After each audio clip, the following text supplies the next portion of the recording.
Santos servos do Deus vivo, queridos irmãos, irmãs, quero nesta oportunidade vos saudar com a paz do Senhor Jesus Cristo, louvando ao Senhor, exaltando ao nosso bom Deus, por estarmos chegando ao final de mais um ciclo de estudos da nossa Escola Bíblica Dominical, findando o primeiro trimestre de 2021, que estudamos acerca do tema o verdadeiro pentecostalismo, a atualidade da doutrina sobre a atuação do Espírito Santo. Estudamos lições interessantíssimas, muito empolgantes para nós, com os temas a pessoa do Espírito Santo, a atuação do Espírito Santo no plano da redenção, o batismo no Espírito Santo, a atualidade dos dons espirituais, o fruto do Espírito, eu crucificado. Vimos aqui sobre santificação, sobre evangelismo, discipulado, a missão da igreja para com a propagação do evangelho àqueles que estão distantes de Cristo. E agora estaremos estudando a 13ª lição com o tema Voltados os olhos para a bendita esperança. Voltado os olhos para a bendita esperança. A bendita esperança da igreja é a volta gloriosa do Senhor Jesus Cristo, assim como ele prometeu ir preparar lugar, e de fato ele foi, já nos preparou lugar, ele também prometeu voltar para nos levar para estar com ele. Então nós temos motivos sobejos para estarmos aqui gratos, agradecendo ao Senhor por tudo quanto Ele tem feito por nós. O textuário da nossa lição encontramos em Tito, capítulo 2, versículo de número 13, que diz: aguardando a bem-aventurada esperança e o aparecimento da glória do grande Deus e nosso Senhor Jesus Cristo. Ele prometeu voltar para vir buscar o seu povo, a sua igreja, e nós amamos, desejamos, anelamos e esperamos o Senhor voltar a qualquer momento. Na nossa verdade prática, nós lemos: a nossa esperança é algo vivo e real. Não se baseia em utopia e nem em imaginação humana, mas em fatos revelados na palavra de Deus, confirmados pela história. Que coisa gloriosa, não é? É exatamente assim que nós acreditamos, que nós cremos. A nossa leitura diária, nós temos os temas de segunda a sábado. Segunda, Jesus nos manda estar atentos. Terça, ninguém sabe o dia nem a hora do arrebatamento da igreja. Quarta, bem-aventurados são os crentes vigilantes na vinda do Senhor Jesus. Quinta, é necessário orar e vigiar em todo o tempo. Sexta, estamos esperando a vinda de Jesus. Sábado, a vigilância é um dos ensinos paulinos. Na nossa leitura bíblica em classe, temos o texto de Atos dos Apóstolos, capítulo 1, versículos do 6 ao 11. Temos também como objetivo geral desta lição voltar os olhos para a bendita esperança. Objetivos específicos: afirmar que breve Jesus virá. Este é o primeiro. Segundo, destacar a necessidade da vigilância. Terceiro, estimular a viver em fidelidade. Estaremos durante esta lição tratando acerca destes temas específicos que certamente trará um esclarecimento acerca do assunto para cada um dos nossos queridos e amados irmãos. Na introdução da nossa lição, nós lemos que a expressão bendita esperança se refere à segunda vinda de Cristo, que é a esperança da igreja desde que Jesus voltou ou retornou ao céu. Essa expectativa vem aumentando à medida que o tempo vai passando. A presente lição pretende esclarecer quão breve será este evento, para que cada um mantenha a vigilância e a fidelidade. O objetivo dessa lição é estimular os nossos queridos irmãos a viverem em uma constante vigilância, aleluia, vivendo para Deus, vivendo uma vida espiritual, saudável, aguardando com muita alegria o momento glorioso em que Cristo há de vir buscar o seu povo, a sua igreja, os seus servos, para estarmos com Ele na glória. O arrebatamento da igreja irá desencadear uma série de eventos escatológicos que beneficiará, será bênçãos indizíveis para o povo de Deus e também juízo e punição para aqueles que têm rejeitado durante toda a história da humanidade a salvação propiciada por Deus na pessoa bendita do nosso Senhor e Salvador Jesus Cristo. O primeiro tópico da nossa lição traz aqui o assunto: breve o Senhor virá. Isso aqui é algo que nós realmente cremos. A vinda de Jesus é tão certa quanto a sucessão dos dias e das noites, e nisso não temos a menor dúvida. Esse dia está próximo e os sinais precederão a vinda de Cristo, já estão presentes, e os sinais que precederão a vinda de Cristo já estão presentes. Disto nós sempre temos dito, falado, pregado, anunciado, porque a palavra do Senhor nos orienta acerca deste assunto. O primeiro item do primeiro tópico, nós temos a vinda de Cristo. A segunda vinda de Cristo é uma verdade ensinada na Bíblia inteira, com abundância de detalhes nos evangelhos e nas epístolas. Todos os ramos do cristianismo concordam que Jesus um dia voltará. Todos os ramos do cristianismo acreditam que Jesus voltará, porque ele prometeu, porque isto está no cânon sagrado, nas escrituras sagradas, na revelação de Deus através da sua palavra para todos nós, para a humanidade. Mas essa unanimidade não ocorre no tocante à maneira como isso vai acontecer. Há diversas interpretações sobre o tema que foge ao escopo, como diz o comentarista, da presente obra. Nós não vamos detalhar aqui essa questão escatológica acerca do arrebatamento e as visões teológicas acerca do arrebatamento. Uns acreditam que será antes da grande tribulação, outros acreditam que será no meio e outros acreditam que isto acontecerá depois. Nós acreditamos que Jesus há de arrebatar a sua igreja para preservar o seu povo, para tirar o seu povo antes que o anticristo reine, antes que o mal venha e se abata sobre os homens aqui na terra. Disto nós temos muitas e incontestáveis provas e bases bíblicas para nisto crermos, ok?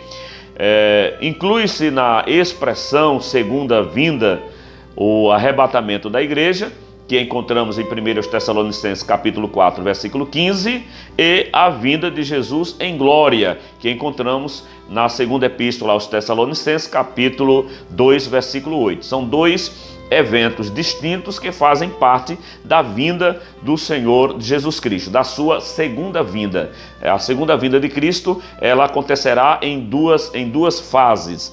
Antes da grande tribulação, para os santos escolhidos do Senhor, salvos, redimidos pelo sangue do Cordeiro, para que não sofra a grande tribulação aqui na terra, e a segunda fase, que será quando Jesus há de vir em glória, já com os crentes glorificados, com vestes brancas, para vencer a besta, o falso profeta, o anticristo, julgar as nações e implantar o seu reino aqui na terra, que isso acontecerá após a grande tribulação. Fica bem, creio que os irmãos estão entendendo. A primeira fase é antes da grande tribulação, a segunda fase será depois da grande tribulação. A primeira para os crentes, a segunda ele se manifestará em glória para todos, aonde a Bíblia diz que todo o olho o verá.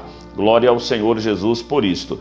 Quando o Senhor Jesus ascendeu ao céu, ou aos céus, 2 varões apareceram ali onde estava cerca de 500 irmãos no Monte das Oliveiras e disse: para aqueles irmãos: varões galileus, por que estáis olhando para cima? Este mesmo Jesus que viste subir, ele há de voltar. O nosso comentarista aqui, ele destaca, esse cenário é de sua vinda em glória e não do arrebatamento da igreja. Quando o anjo disse: do mesmo jeito que viste subir, ele há de voltar, porque na sua vinda em glória, ou seja, na segunda fase da segunda vinda de Cristo, que ele virá em glória, ele virá exatamente sobre o Monte das Oliveiras, e quando ele pisar naquele monte, ele vai se fender para um lado e para o outro, e ali o Senhor há de implantar o seu reino milenar. Isto nós temos mais detalhado em um vídeo aqui no nosso canal,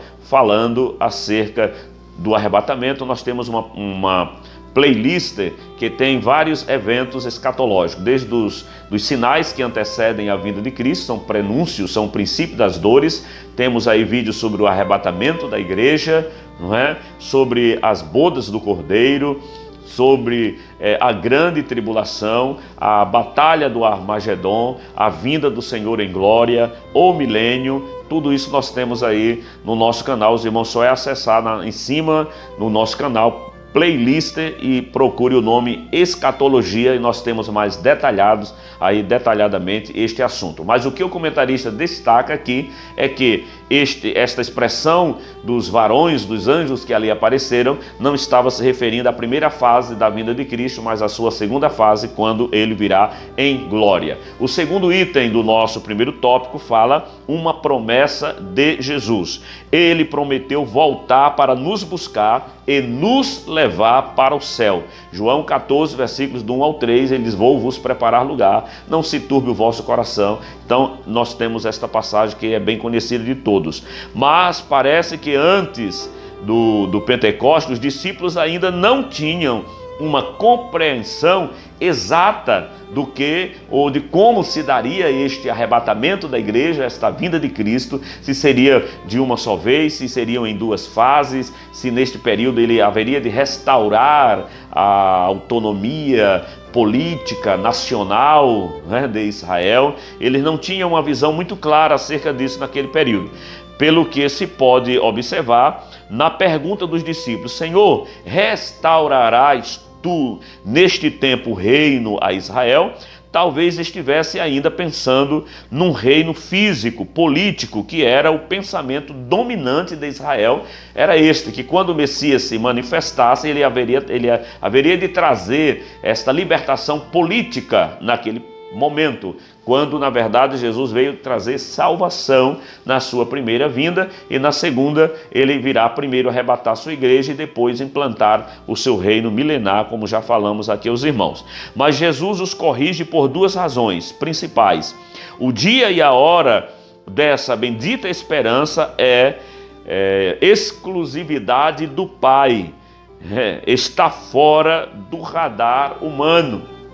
Não cabe a nós, como seres humanos, saber o dia, a hora, o momento exato em que o Filho de Deus há de voltar para arrebatar a sua igreja. Na expressão de Jesus como o Verbo que se fez carne, como Jesus o homem, ele disse que nem o Filho nem os anjos sabiam o dia da sua volta, mas unicamente meu Pai que está nos céus. Ele está dizendo aqui que somente Deus sabe o dia do arrebatamento da igreja. É lógico que aqui Jesus falou como homem, não é? Ele falou como homem, e ele falou também acerca dos anjos como criaturas, também respondendo a homens que eram seres limitados assim como nós quanto ao conhecimento. Mas o que ele estava explicando é que o dia da sua vinda é algo que somente a divindade sabe. E aí surge-se aquela ideia: será que hoje Jesus sabe o dia da sua volta? Se Jesus é Deus, se ele é onisciente, se ele sabe todas as coisas, é Deus igualmente ao Pai, igualmente ao Espírito Santo, ele sabe, sim, ele sabe de todas as coisas. Disso nós temos certeza, que ele falou como homem, como Verbo que se fez carne, não é? Os irmãos podem ler Mateus 24, 36 e Marcos 13, 32. E a restauração do reino de Deus não é só para Israel, mas para todos os povos. Veja que eles queriam saber quando Israel seria restaurada, quando o projeto de Deus é mais abrangente, é mais amplo, não só para Israel, mas para todos os povos. Jerusalém, como em toda a Judéia e Samaria e até os confins da terra, foi a promessa que Jesus deu em Atos 1:8. Então, alguns homens, desde o primeiro século, os primeiros cristãos esperavam a segunda vinda de Cristo na geração deles ou na geração seguinte à sua morte. Alguns até esperavam que Jesus voltaria naquela geração e eles não morreriam antes de ver o Cristo de Deus, o Messias de Deus. Em 1260, o místico italiano Joaquim de Fiore determinou que o reinado de Cristo sobre a terra começaria em 1200 e 1260. Depois do erro, seus seguidores agora eles mudaram a data para 1290 e depois mudaram de novo para 1335.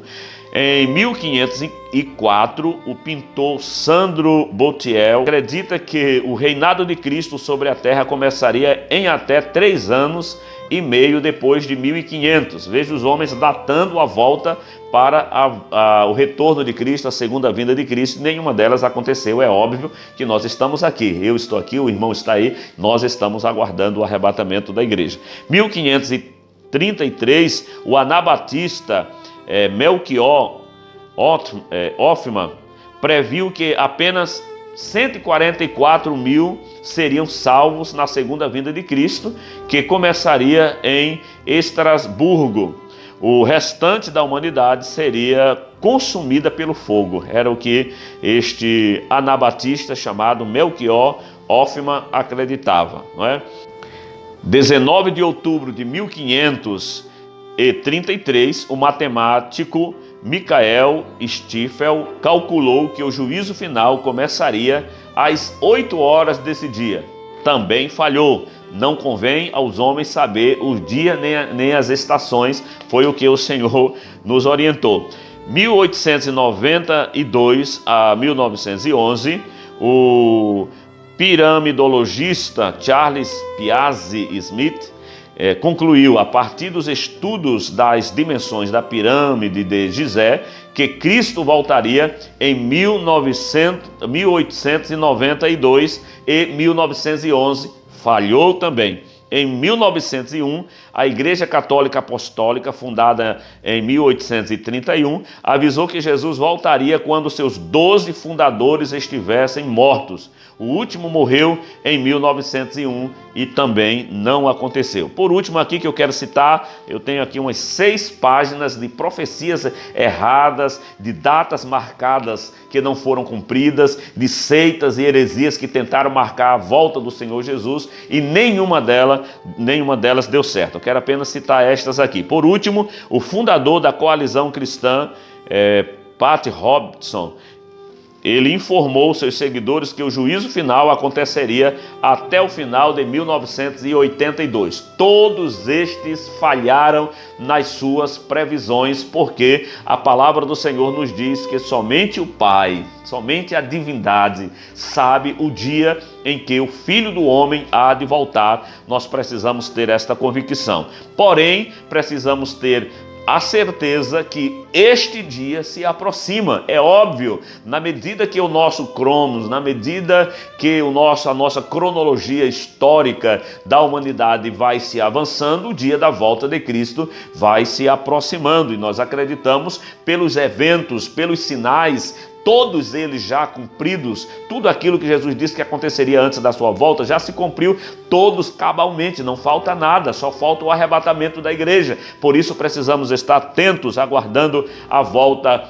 do Senhor Jesus. O dia se aproxima. Terceiro item, primeiro tópico. Sabemos que a vinda de Jesus está próxima pelos sinais claros que o Senhor Jesus nos deixou. Pregamos por toda parte que Jesus breve virá, e essa mensagem está em nossos hinos congregacionais e nos diversos cânticos inspirados nas Escrituras. Ninguém sabe o dia nem a hora, mas o Senhor Jesus deixou sinais claros e evidentes que mostram que esse dia está se aproximando. Este dia se aproxima. Os principais sinais, a efusão do Espírito Santo, a descida, o derramado do Espírito Santo sobre nós.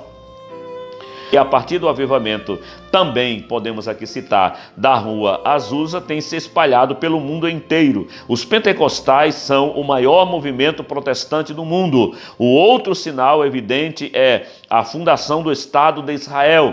Lucas capítulo 21, versículos 29 a 31, que desde 1948 ostenta a sua bandeira, tremulando na sede das Nações Unidas como Estado soberano. Era algo que se esperava como um dos últimos sinais para a vinda do Senhor, e tudo já aconteceu. Só aguardamos o retorno glorioso do nosso querido Senhor e Salvador Jesus Cristo. Anele isto, deseje isto, tenha isto de forma ardente em seu coração, o desejo da volta, do retorno glorioso do Senhor Jesus Cristo. Segundo tópico da nossa lição, queridos irmãos, a vigilância se faz necessário porque ninguém sabe o dia da vinda de Jesus. Entendemos como vigilância o ato ou o efeito de vigiar, o estado de quem permanece alerta, de quem procede com precaução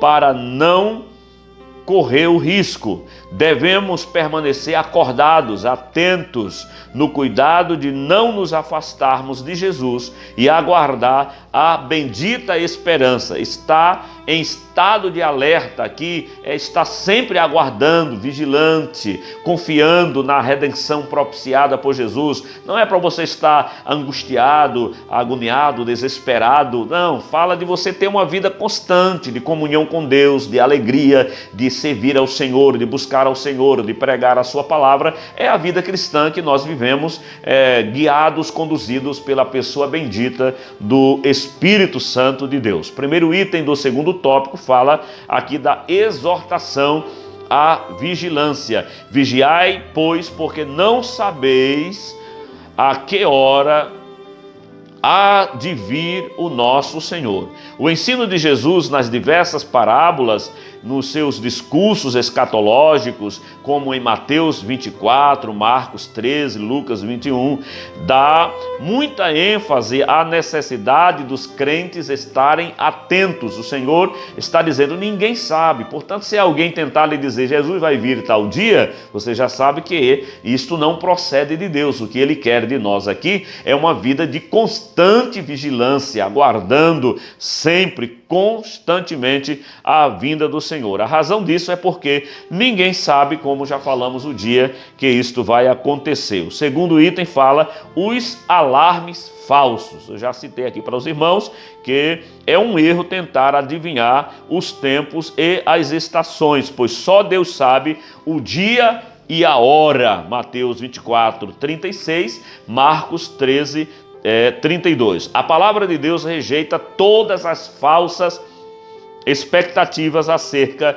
da vinda de Cristo. Esta maravilhosa doutrina tem como objetivo trazer a esperança aos crentes, não a incredulidade. Nós podemos e precisamos ter muito cuidado quanto a esta falsa expectativa que se cria quando alguém data alguma coisa, disseram que o mundo acabaria no ano 2000. Tinha muita gente, até crente, apavorado, pensando que o mundo ia acontecer isso, no chamado mundo milênio. Isso, os computadores haveria de paralisar, tudo ia ser reiniciado, a humanidade ia se acabar. Outros disseram que isso aconteceria em 2012 e não aconteceu. Não compete a nós saber o dia. O que o Senhor quer é que sempre estejamos vigilantes. Terceiro tópico da nossa lição, vivendo com fidelidade.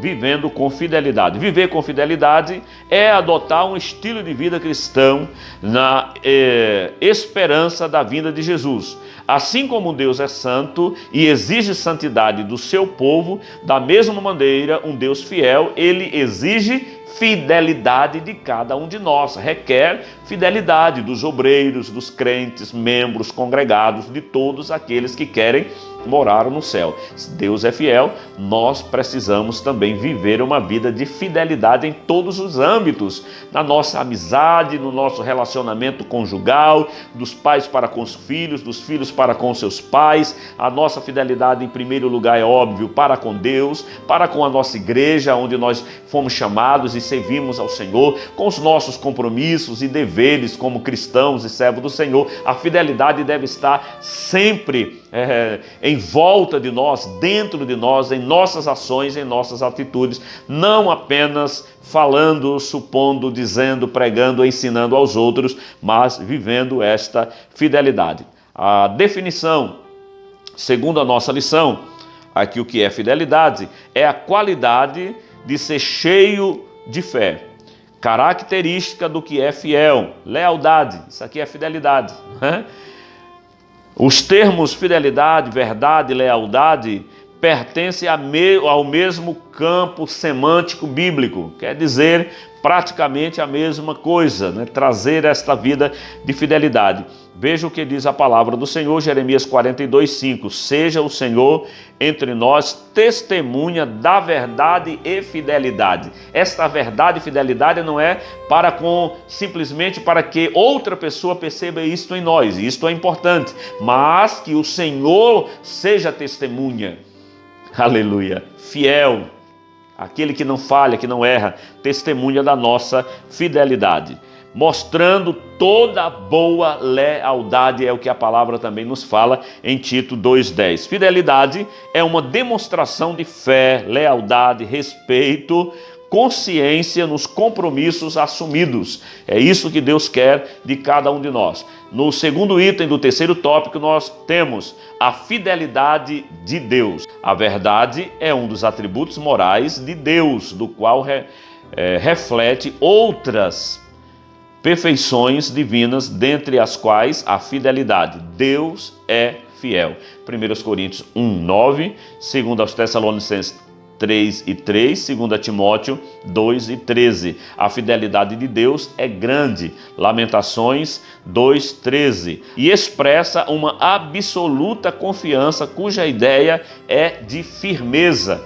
Assim como o Senhor prometeu que haveria de enviar o seu Filho para morrer por nós, para propiciar a nossa salvação, Ele cumprirá a promessa de que Jesus voltará para trazer esta paz, esta alegria, esta vida eterna que o Senhor veio nos propiciar através da sua primeira vinda. A fidelidade como virtude cristã. Deus, Ele tem na sua essência, na sua divindade, atributos que são somente dele, são chamados atributos incomunicáveis. Porém, também na sua personalidade divina, existem atributos chamados atributos comunicáveis, que ele comunica, que ele reparte, que ele reflete em nós. Então, a nossa fidelidade é um reflexo da fidelidade de Deus. Ele reflete isto em nós e nós devemos viver na íntegra, não é?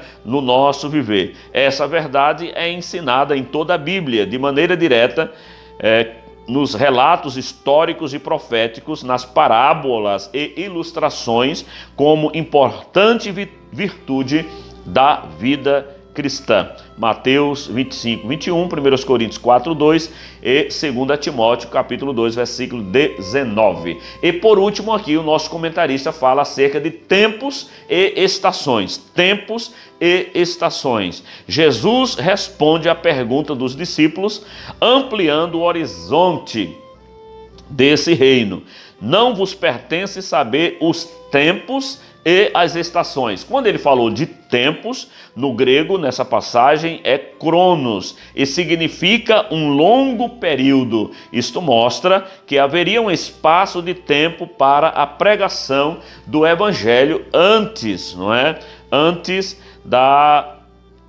do evangelho, entre a descida do Espírito Santo e a vinda de Jesus. Ele fala tanto de tempo como também ele fala de estações. Nesta questão, cronos fala desse tempo, um tempo prolongado, e estações, ele fala aqui nesse verso, kairos, que significa ocasião, e se refere aos atos críticos que devem acompanhar o estabelecimento do reino. Tempos e estações são prerrogativas de Deus. A nossa lição, ela tem como um dos objetivos mostrar que os tempos e as estações, tanto o cromos como o kairos, são prerrogativas de Deus. Ele conhece, ele entende, ele sabe de tudo que acontece hoje e o que acontecerá daqui a milênios. Isso está patente aos seus olhos. E a nós, depende agora, convém confiar inteiramente neste Deus bendito. Conclusão da nossa lição: viver com fidelidade é ser fiel a Deus durante toda a nossa vida. 2 Timóteo 4, versículos 7 e 8. A fidelidade ao Senhor Jesus é uma das condições para herdar o reino dos céus. Queres herdar o reino dos céus? Seja fiel ao Senhor Jesus. Esse Jesus que dentre vós foi recebido em cima no céu, há de vir, assim como para o céu o viste ir. A volta de Jesus para nos levar ao céu é a bendita esperança da igreja. Portanto, meu querido irmão e irmã, fiquemos com este assunto tão maravilhoso, tão glorioso, acerca da vinda gloriosa do Senhor Jesus. Não deixe a chama do desejo pelo retorno do Senhor se apagar do teu coração e da tua vida. Aguarde, anele, viva isso no seu cotidiano, no seu dia a dia, nas suas ações, nas suas atitudes. Eu sempre prego, falo e ensino acerca disso. Conquiste o que você puder conquistar aqui na terra, mas não esqueça que você é cidadão dos céus e que você vai morar no céu de glória.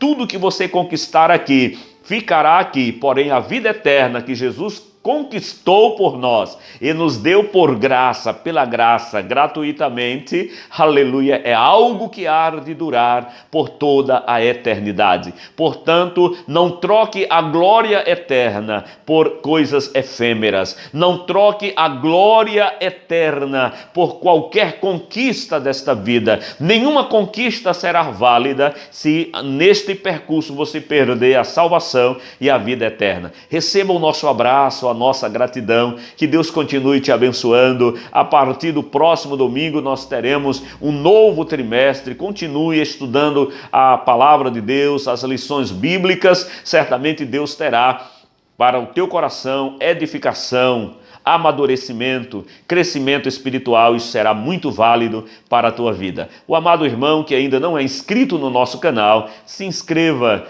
Deixe aí o seu like, o seu comentário, ative o sininho para que receba notificações de novas mensagens quando aqui postarmos. Muito obrigado, receba o nosso abraço e a nossa gratidão em nome de Jesus.